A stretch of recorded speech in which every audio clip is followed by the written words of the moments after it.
I'm Tan Yin, metric number 240391. I would like to present the executive summary. Roche is a global pharmaceutical company from Basel, Switzerland, with Frank Hammer as the chairman, had owned 56% stake in the Genentech. Roche had publicly offered to acquire the remaining share of the Genentech, which is 44% with the $89 per share in cash on 31st July 2018. With little progress toward a deal, Hammer had wondered how he could bring the Roche acquisition of Genentech to a successful conclusion. So to solve his problem, we will discuss the reason why Roche is seeking to acquire the remaining 44% of Genentech stock and what is the benefit and risk to own 100% of Genentech in this report. Besides that, there's a few calculations will be included to find the value of synergies, and the range of value is reasonable for Genentech as a stand-alone company in June 2008, based on the discounted cash flow, DCF, valuation, technical, and then we will analysis on it. Then, lastly, we will look at the financial part of the acquisition. We will analysis what if Hammer launched a tender offer for the Genentech share. What are the risks and the price should be offered and how the tender offer should be financed. My name is Sunziwei, metric number 246056. Now I'll present about the acquisitions of Genentech. Although Roche already owned the 56% of the share of Genentech, it still seeks to acquire 44% of Genentech shares because it wants to obtain the advantages of synergies. By merging the two companies, Roche can exploit the synergies. So why we say so? Because recently the company is becoming less innovative and less new products are being produced. So in order to remain profitability, the company can use the merger and acquisitions, and these can help to bring synergies, reduce risk, and grow. So next, I'll talk about the advantages of owning 100% of Genentech. So firstly, the advantage is the formation of the largest biotechnology company in the world, and next, it can also benefit from many of the newly established synergies with a total value of 1 billion. And apart from that, they can also give complete access to Roche to all technology, findings, and research and development projects held by Genentech. And secondly, it can give Roche the access to 9.5 billion, and this money can be used for the sake of paying the debt for the acquisitions. And lastly, it can also create an affiliates contract extensions whereby they can distribute their best-selling drugs. So next, the risk of owning 100% of Genentech shares. So one of the risks of owning the shares, 100% of Genentech share, is destroying the company cultures and the run of human capital. So what we mean by that is because through acquisitions, the culture of the two companies will be matched with each other. And this might cause problem to the human resource because some of the employees they doesn't want to change, and owing to that, some of them might choose to change their job or switch to a new workplace, and this has led to the run of human capital. And next, the risk is paying higher premium than the real value of synergies, and apart from that they also face the risk of debt obligations. In order for the deal to be successful, Roche has to borrow around 30 billion of debt, and however, the debt is becoming more costly due to the ongoing financial crisis, and consequently, it will make the debt financing more expensive. Moreover, it will also face the high risk of losing the sterling right for non-US markets, and besides that, they also face the risk of loss of revenues for Genentech's cancer drug, which is aviation if the drug is tested unsuccessful. And besides that, they also have a risk of reductions in growth prospects because there's a plenty of startup in biotechnological industries and creating a new competitors, and they're now working to develop new cancer drugs in order to compete for the best-selling drugs.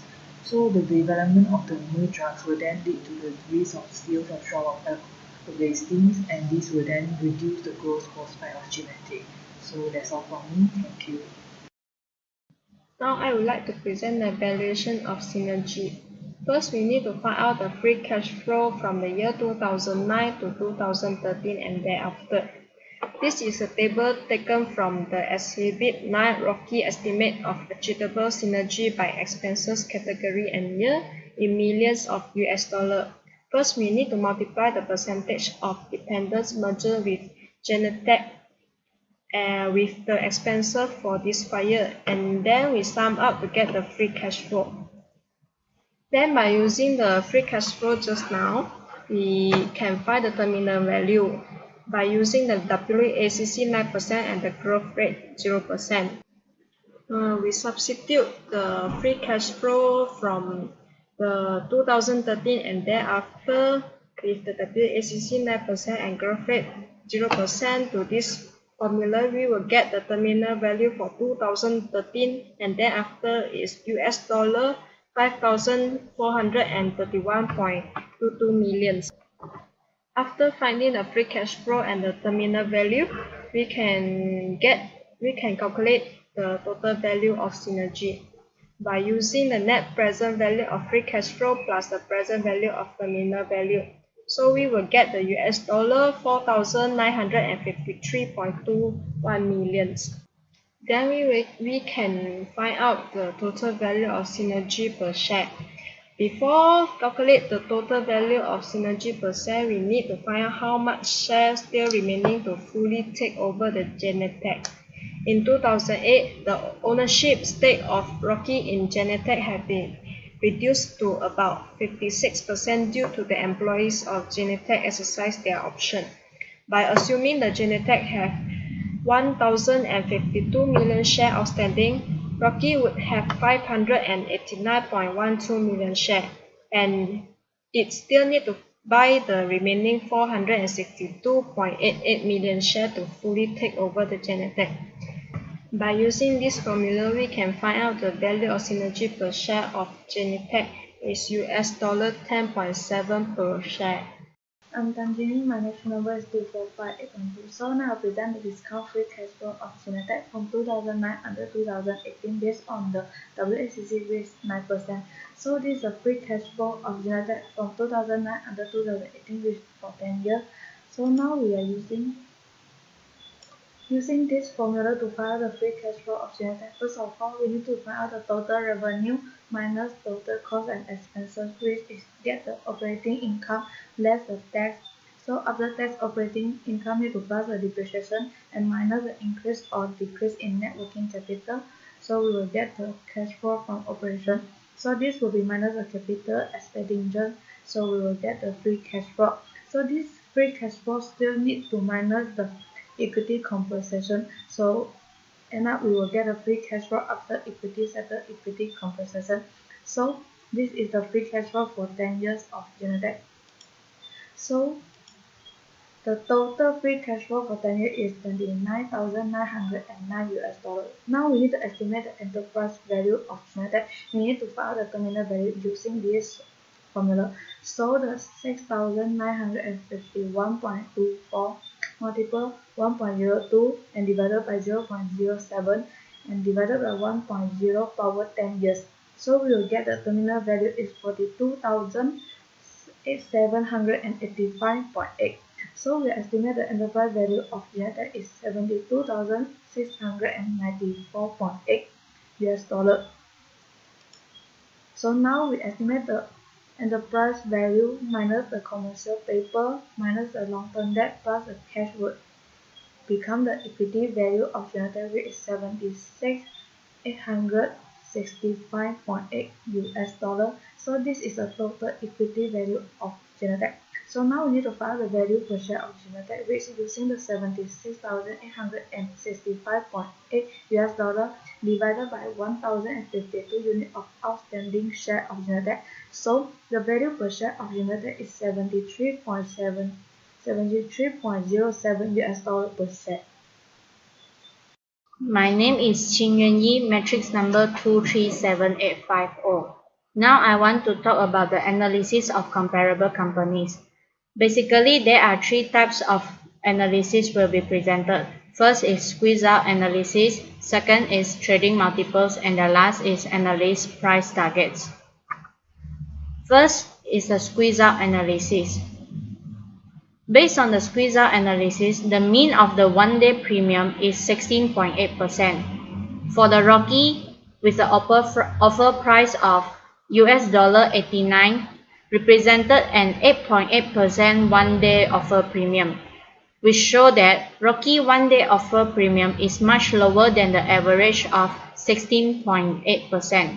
Based on our evaluation on Genentech, which is calculated in question 3, the value per share is $73.07, which comes out the one-day offer premium of 12%, which is still lower than the average of 16.8%.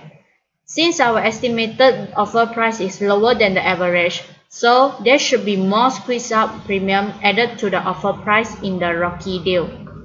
The next is trading multiples. Trading multiples are used to understand how similar companies are valued by the stock market as a multiple of revenue, EBITDA, earnings per share, and EBIT. Based on the calculation in question 3, Genentech's cash flow is being measured by using long-range plan LRP valuation method. Based on this valuation method, a total discounted cash flow of 10 years proposed value is calculated, which is of 29,909 millions. Refer to the trading multiples of comparable companies. The enterprise value over revenue of all comparable companies had a mean of 6.7 multiples for 2008 expected years. For Genentech, it had a 6.4 times with the enterprise of $84,570 millions. However, Rocky proposed that Genentech might get enterprise value over revenue in multiple of 7.0 times, with enterprise value of $92,676 millions, which is higher than the actual multiple.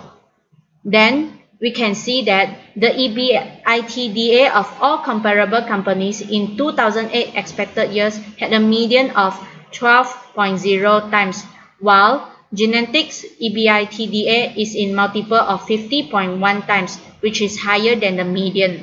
This means that Genentech likely to trade at a premium because it has higher projected growth and margin improvement. So, based on the calculation on proposing the upcoming 10 years, Genentech still enabled to gain an enterprise value of $72,695 million, which means that it is still potential that Genentech be a stand-alone company. The last analysis of comparable companies is analyst price targets. A review of consensus price target of Wall Street analysts at July 18 at 2008 showed that the consensus price for Genentech is at $84.99 per share, which Rocky proposed a higher price of $89 per share. This means that the offer price of $89 per share made by Rocky is much higher than the normal rating of the other comparable companies. Based on our valuation, the value of $73.08 per share is lower than the consensus price, which means that Genentech might need to increase more premium in order to shorten the distance to reach the consensus price target, so that they would not be acquired by Rocky in a lower worthy transaction. My name is Wong Yunjo, metric number 244993. My question is question 5. Should Fats Homer launch a tender offer for Genentech share? Explain the risk and the price he offered. How much new financial will Roche need to complete the tender offer? The tender offer should be made for Genentech disposed shares to make the acquisitions to a successful conclusion.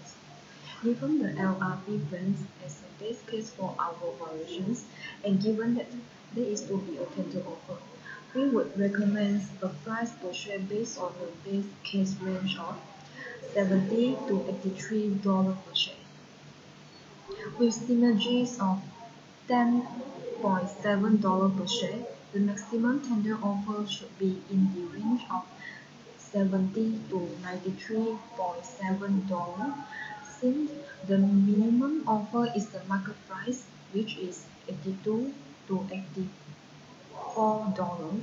The tender's offer should be in the range of 82 to 93.7 dollars per share.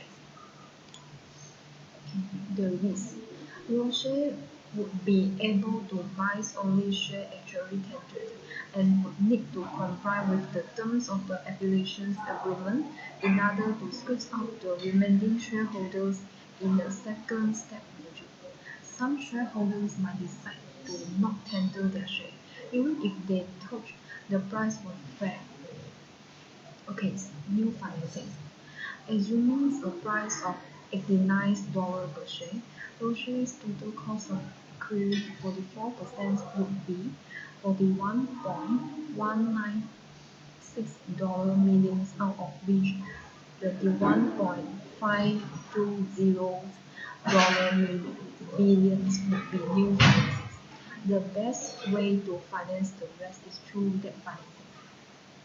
The current market price is 82 to $84 per share. Apparently, the minimum value of this range should be $82. If the offer price is lower than $89, the entire offer will be useless.